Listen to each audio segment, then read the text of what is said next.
Welcome, Poblacion Bolinao, Giant Clam Capital. Yay!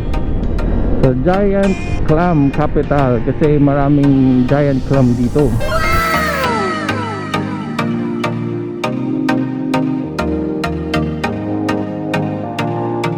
Welcome, Municipality of Bolinao.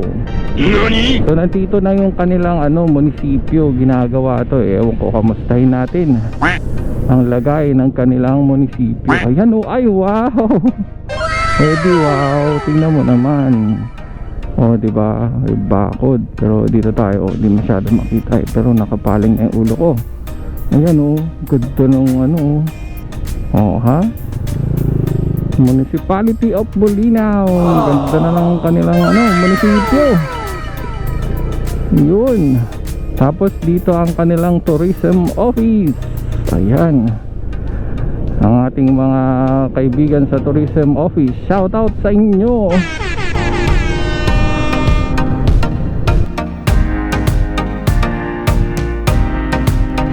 So welcome sa Bolinao. Nandito ang Dagupan Bus Terminal at ang 5-star bus terminal. St. Joseph andyan din. Land Bank nandun sa kanan. Yan. Andito ang kanilang sangguniang Bayan Hall. Tama ba?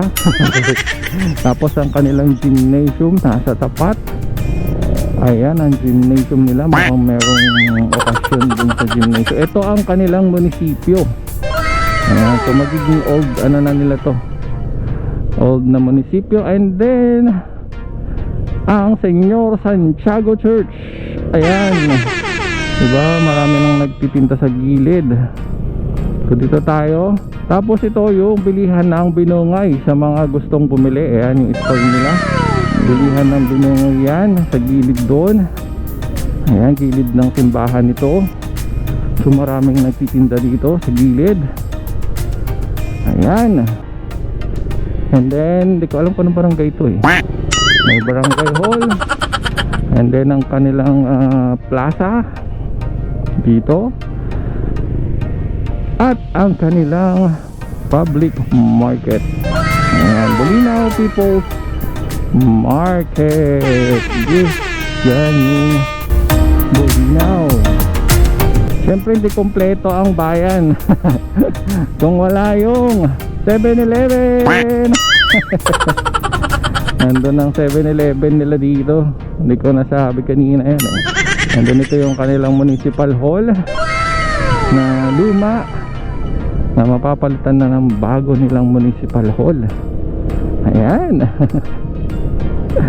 So thank you very much sa inyong lahat, sa mga taga Bolinao. Shout out po sa inyong lahat. Alright, Cape Town Hotel. Ayun Thank you very much, Bolinao, Pangasinan.